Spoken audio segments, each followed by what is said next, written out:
Selamat datang di Novella Channel. Terima kasih sudah mampir di Novella Channel. Bantu untuk klik tombol subscribe dan like untuk berkembangnya channel ini.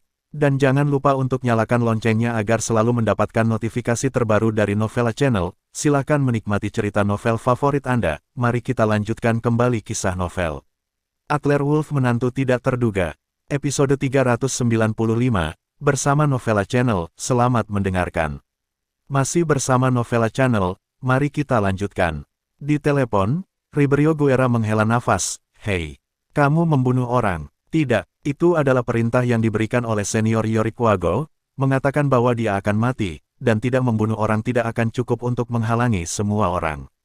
Atlerwolf menjawab sesungguhnya, meskipun membunuh Van Deswelu berdampak kecil pada Atlerwolf, Yorikwago mengambil inisiatif untuk berdiri untuk menyelesaikan Van Deswelu, yang sebenarnya merupakan pilihan terbaik. Membunuh Van Deswelu akan mengotori tangan Atlerwolf, dan bagaimanapun, ada hubungan darah antara Van Deswelu dan Ribrio. Atlerwolf sebenarnya sangat malu. Rintangan jahat ini, itu harus mati. Jika kamu mati, kamu akan mati.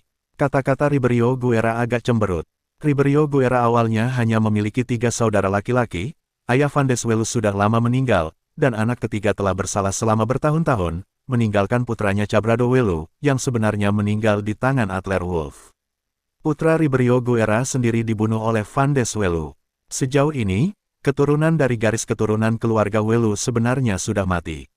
Atlerwolf tidak tahu bagaimana menghibur Ribrio.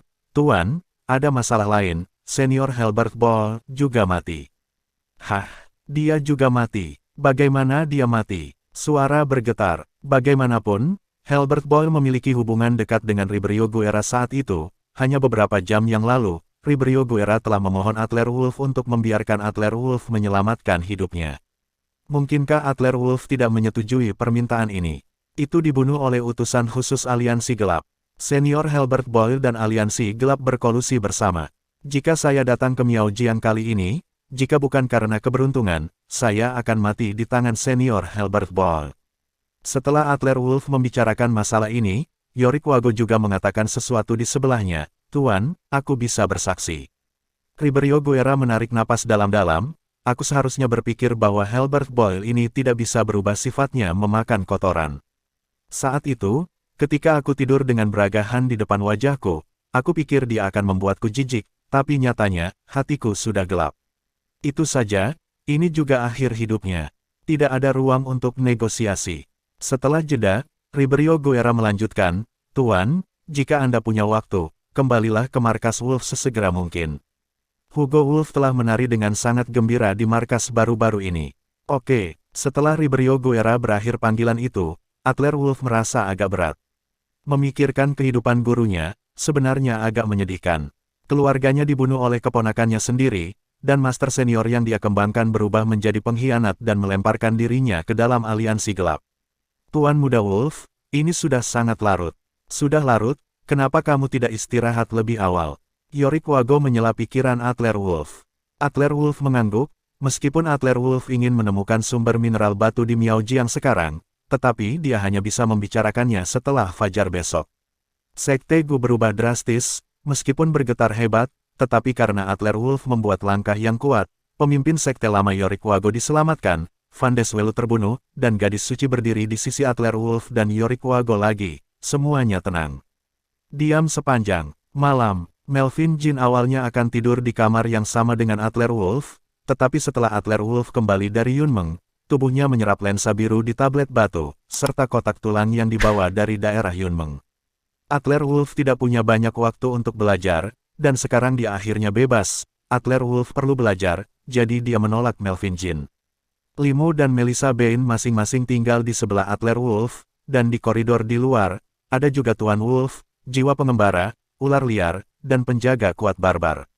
Setelah mencuci dan memasuki ruangan, dia memastikan bahwa tidak ada kamera pengintai lain di ruangan itu. Kemudian Atlerwolf meletakkan kotak-kotak itu di atas meja, lalu mengulurkan tangan dan mulai mempelajari pola bintang biru di telapak tangannya dengan hati-hati.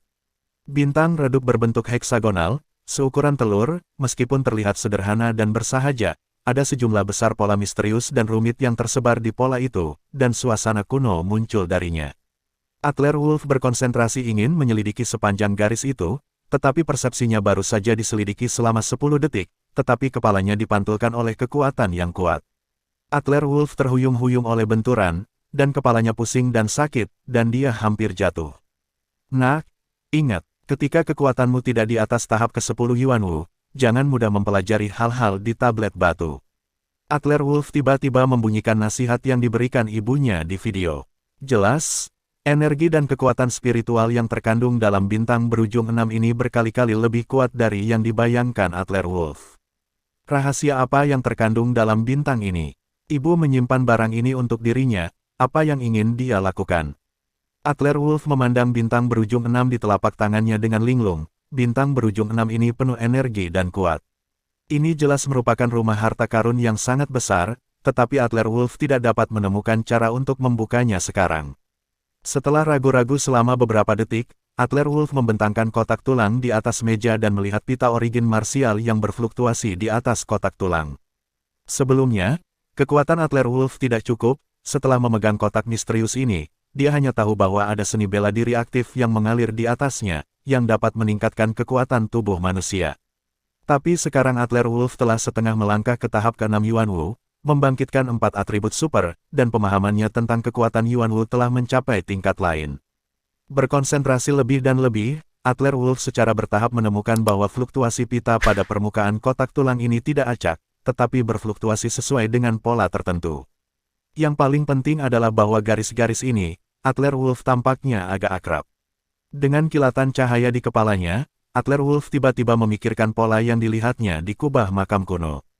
Adler Wolf dengan cepat mengeluarkan ponselnya, menemukan foto-foto yang diambil di makam kuno pada waktu itu, dan membandingkannya dengan kotak-kotak tulang ini, matanya yang terkejut hampir jatuh. Sama, pola pada kubah setiap makam kuno sebenarnya sama dengan pola fluktuasi pita pada kotak tulang yang sesuai. Pada kubah makam kuno tempat pohon perunggu kuno berada saat itu, ada pola lain yang tidak ditemukan pada semua kotak tulang. Pikiran Adler Wolf terbang di benaknya, dan semua kotak tulang disambung bersama menurut lintasan tertentu. Setelah perakitan 30 atau 40 kotak tulang, Adler Wolf secara bertahap menemukan beberapa petunjuk. Semua pita kotak tulang digabungkan, ini adalah peta susunan bintang. Ini seperti menatap langit di malam hari untuk melihat langit berbintang di alam semesta yang luas. Sayang sekali Adler Wolf hanya mengumpulkan setengah dari kotak tulang di makam kuno. Masih ada setengah dari kotak tulang yang tidak ditemukan Adler Wolf di makam kuno pada waktu itu. Oleh karena itu, pola yang dapat dilihat Adler Wolf sekarang juga merupakan gambar sisa. Namun, bahkan penemuan kecil ini membuat Adler Wolf serius. Jika pola yang dirangkai oleh kotak-kotak tulang ini adalah pola bintang, apakah itu pola pelayaran ke lautan bintang? Atau pola koordinat untuk galaksi di Cakrawala? Dalam buku leluhur orang barbar di barat daya, pola yang terkandung dalam buku-buku itu, jatuhnya langit, kebingungan kabut putih. Apakah ini menunjukkan sesuatu? Terima kasih sudah mampir di Novela Channel, nyalakan loncengnya agar mendapatkan notifikasi dari setiap novel terbaru.